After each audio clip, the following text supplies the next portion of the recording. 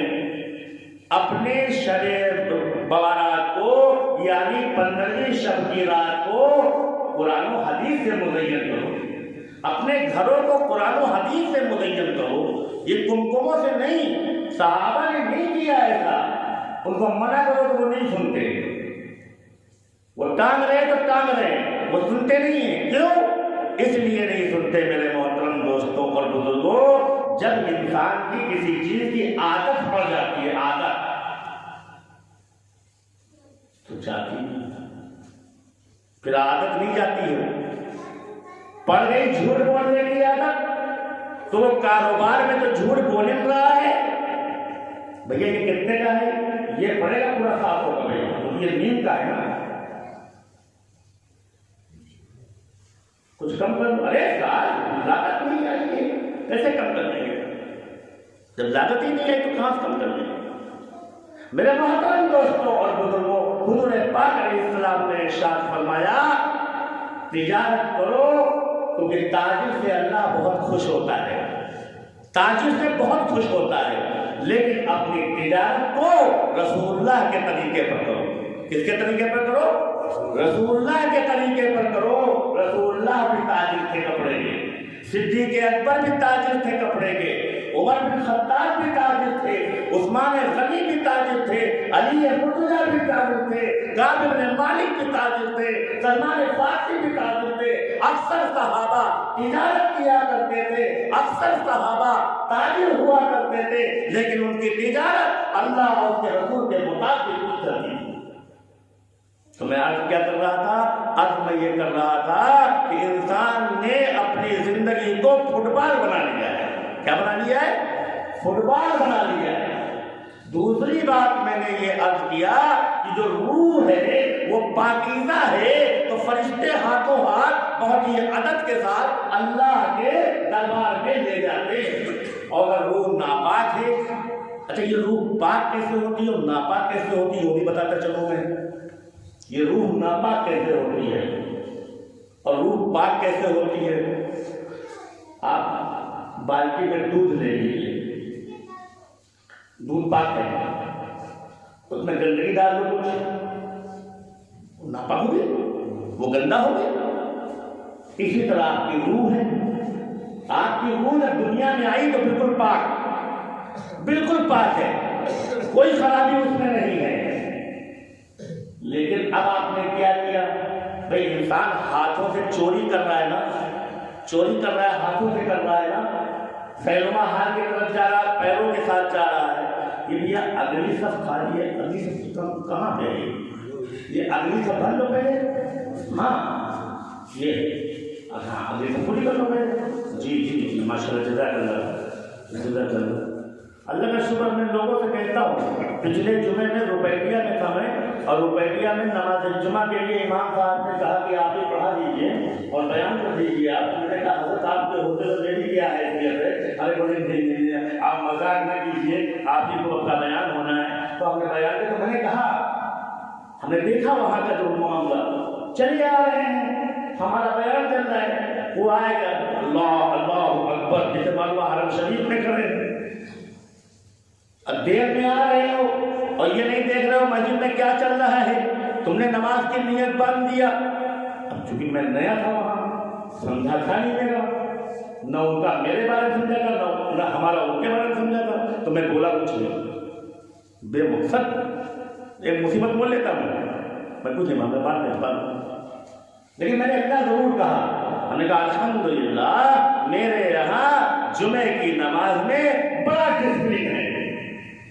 خطبے کے وقت کوئی بھی سنت نہیں پڑھتا ہمارے یہاں، بیان کے وقت میں کوئی شخص ہمارے یہاں نیت نہیں باندھے گا، کیونکہ جانے گا کہ بیان کے بعد مجھے وقت ملے گا نماز پڑھنے کا۔ اور دوسری بات میں نے کہی، ہم نے کہا سنو، تیسرے نمبر پہ جو اکثر جمعے میں غلطی کرتے ہیں لوگ، اکثر مسجدوں میں جمعے میں غلطی کرتے ہیں، اور وہاں کا جو بیچارہ امام ہوتا ہے نا وہ بھی عجیب و غریب ہوتا ہے، وہ امام بتاتا بھی نہیں۔ بھائی آپ بتاؤ گے نہیں لوگوں کو تو بیچارے لوگ کیسے جان پائیں گے؟ جب لوگوں کو بتاؤ گے تب جان پائیں گے نا، وہ امام نہیں بتاتا، وہ امام نہیں کہتا. میں نے کہا میں نے تینوں چیزیں بتا رکھی ہیں اپنے مقتدیوں کو. نمبر 1 پہ میں نے یہ بتایا کہ جب آپ مسجد میں آئیے تو صفے بنا کے بیٹھیے, ادھر نہ بیٹھیے, صفوں بنا کے بیٹھیے. اللہ کا شکر ہے میری مسجد میں صفے بنا کے لوگ بیٹھ جاتے ہیں. دوسرے نمبر پر اگر بیان چل رہا ہے یا خطبہ ہو رہا ہے تو آپ نیت نہ باندھیں کسی بھی نماز کی. تیسرے نمبر پر جب تک تمہارا امام خطیب ممبر سے نیچے اترنے لگے آپ کھڑے نہ ہوئیے. بہت سے لوگ کیا کرتے ہیں, جیسے خطبے کے آخری کلمات آتے ہیں, خطبے کے آخری کلمات آتے ہیں ویسے وہ کھڑے ہونے لگتے ہیں, گویا کہ وہ یہ بتا رہے ہیں کہ میں جان گیا کہ خطبہ ختم ہونے والا. یہی بات تو ہے. یعنی وہ بتاتے ہیں اتنے بڑے مجمع میں تم لوگ نہیں جان پائے, بیٹھے ہو تو میں کھڑا ہونے جا رہا ہوں کیونکہ خطبہ ختم ہونے والا. یہی تو بتانا چاہ رہے ہو. ورنہ جب تک امام محراب میں نہیں آئے گا وہ نماز نہیں پڑھائے گا, اور جب وہ نماز پڑھائے گا تبھی آپ کو کھڑا ہونا ہے. پہلے سے آنے کیا خطبے کے الفاظ آخر تک بہت ہی خاموشی کے ساتھ نیچے بیٹھ کر ہی سننا چاہیے. وہاں خطبہ ہو رہا, آپ ہی بتائیے آپ کے یہاں کوئی ادھیکاری آ جائے, آپ کے یہاں کوئی ادھیکاری آ جائے اور وہ کچھ بتا رہا ہوں, آدھی بات آپ سنو آدھی بات آپ چل دو تو وہی برا مان لیا یار یہ پوری بات سنی نہیں رہا, آدھی بات سنا بھگا جا رہا ہے. اللہ بھی دیکھ رہا ہے کہ خطیب خطبہ دے رہا ہے اور وہ خطبہ چھوڑ کے کھڑے ہو رہے ہیں. کیوں کھڑے ہو رہے ہوئے؟ تو ہم نے الحمدللہ وہاں بتایا تو ماشاءاللہ جب میری آواز پہنچی تو واقعی جب خطبے کا وقت آیا اور خطبہ جب تک مکمل نہیں ہو گیا تب تک کوئی کھڑا نہیں ہوا. تو میرے محترم دوستوں اور بزرگوں, جب بتایا جائے گا امت کو تب امت کی سمجھ میں آئے گی. عالم کیا سمجھتا ہے؟ عالم یہ سمجھتا ہے ہمیں معلوم ہے تو سب کو معلوم ہوگا. ایسا تھوڑے ہوتا ہے. ہم بتائیں گے, ہم ایران کی بتائیں گے, قرآن کی بتائیں گے, پتہ نہیں کیا کیا بتائیں گے, لیکن جو ضروری چیزیں ہیں وہ نہیں بتائیں گے. یہ چھوٹی چھوٹی چیزیں ہوتی ہیں اور چھوٹی چھوٹی چیزوں کے کرنے سے اللہ کے رسول بہت خوش ہوا کرتے ہیں. تو میں عرض یہ کر رہا تھا کل نفس ذائقۃ الموت, ہر جاندار کو موت کا مزہ چکھنا ہے. اسی کے ضمن میں بتا رہا تھا کہ روح کو پاکیزہ کر کے دنیا سے جانا, گندا کر کے نہ جانا. روح کو پاک صاف کر کے جانا, ناپاک کر کے نہ لے جانا. تمہاری روح جب اللہ کے دربار میں جائے تو پاک صاف ہو کے جائے. آپ ڈی ایم صاحب کے یہاں یا ایس ڈی ایم صاحب کے یہاں یا کانگو صاحب کے یہاں یا لیکپال صاحب کے یہاں آپ ان کے تہوار کے موقع پر, ان کے پرو کے موقع پر یا کسی چیئرمین کے گھر پہ عید اور بقرعید کے موقع پر آپ مٹھائی کا ڈبہ بھیجیے اور وہ بھی مٹھائی کا ڈبہ آپ کا بہت ہی زیادہ گندا ہو, وہ مٹھائی قبول کریں گے؟ قبول کریں گے؟ وہ کہیں گے عجیب بات کی, ابے ڈبے میں دیکھو کتنی مکھی بیٹھی, کتنی گندگی ہے, بالکل کالا ہو گیا ہے ڈبہ, یہ کس کون ہے تو پھر اور اللہ احکم الحاکمین ہے, وہ تو چیئرمینوں کا چیئرمین ہے, وہ تو حاکموں کا حاکم ہے, وہ تو بادشاہوں کا بادشاہ ہے. اس کے سامنے تو D M, S D M, I S, P C S بڑے بڑے ادھیکاری تو گھٹنوں کے بل پڑے ہوں گے. اس کے سامنے کسی کی ملکیت نہیں, وہ تو احکم الحاکمین ہے. تبھی تو ہم نماز میں کہتے ہیں سبحان ربی الاعلیٰ, سبحان ربی الاعلیٰ, سبحان ربی الاعلیٰ. تبھی ہم نماز میں کہتے ہیں سبحان ربی العظیم, سبحان ربی العظیم, سبحان ربی العظیم. وہ بڑی ذات والا ہے, وہ بڑے اونچا ہوا ہے, مطلب اس کی کوئی مثال نہیں دے سکتا ہے, اس کی کوئی مثال ہی نہیں. وہ ہمیشہ ہمیشہ رہے گا. اور اس احکم الحاکمین کے بعد جب ہماری روح جائے اور وہ بھی گندی جائے, فرشتے بتاتے ہیں کہ اے اللہ جب اس کی روح کو میں نے قبض کیا ہے نا تو یہ گانا سن رہا تھا. کیا سن رہا تھا؟ کنجریوں کے گانے سن رہا تھا. اے اللہ جب اس کی میں روح لے کے آیا نا تو یہ کسٹمر سے جھوٹ بول رہا تھا, یہ دکان پہ بیٹھا ہوا تھا, کسٹمر سے جھوٹ بول رہا تھا. اس حال میں اس کی روح لے کے آیا. اللہ کیونکہ آپ نہیں جان رہے ہیں، آپ کا قصبہ آپ قصبہ دیکھ رہے ہیں، قصبہ نہ دیکھیے، آپ پوری دنیا دیکھیے۔ پوری دنیا میں کوئی سیکنڈ ایسا نہیں ہے جس سیکنڈ میں موتیں نہ ہوتی ہوں، ہر سیکنڈ رکتی نہیں، موتیں اور پیدا ہونا رکتا ہی نہیں ہے، ہوتی رہتی ہے، پیدا ہو رہے لوگ۔ ایک ایک سیکنڈ میں کئی سو آدمی پیدا ہوتا ہے اور ایک سیکنڈ میں کئی سو آدمی مرتا ہے۔ تو ملک الموت تو بیچارے پورا دن صبح لے کے شام میں یہی کرتے رہتے ہیں نا۔ اور جب ہماری روح اللہ کے دربار میں جائے اور اللہ تبارک و تعالیٰ پوچھے تو کم سے کم یہ کہتا ہوا فرشتہ ملے کہ اللہ جس وقت میں لینے گیا تھا اس کو، یہ نماز پڑھ رہا تھا، یہ نماز پڑھ رہا تھا، یہ مسجد میں تھا، یہ قرآن پڑھ رہا تھا، یہ روزے کی حالت میں تھا، یہ درود پڑھ رہا تھا، یہ اللہ اللہ کر رہا تھا، یہ صحابہ کی تعلیم بیان کر رہا تھا۔ تو اللہ کہیں گے اچھا لیا ہے تو اس کو جنت کا دروازہ کھول دو، اس کو لٹا دو اور اس سے کہہ دو سو جاؤ تم، اور جنت کا دروازہ کھول دو تاکہ جنت کے اندر کی ہوائیں آئے کی طرف۔ تو میرے محترم دوستوں بزرگوں، اگر ناپاک روح پہنچی اللہ تو اللہ یہ فرماتا ہے اس کو سونے مت دینا، اس کی سر پہ مارنا، سر پہ، یہ دماغ سے بہت سوچتا ہے نا، اس کے سر پہ مارتے رہنا، اور جہنم کی کھڑکی کھول دو، جہنم کی کھڑکی کھول دو تاکہ جو آگ کی لپٹیں ہیں وہ اس کی طرف آتے رہیں اور اس کی گرمی اور اس کی شدت سے یہ بوکھلاتا رہے۔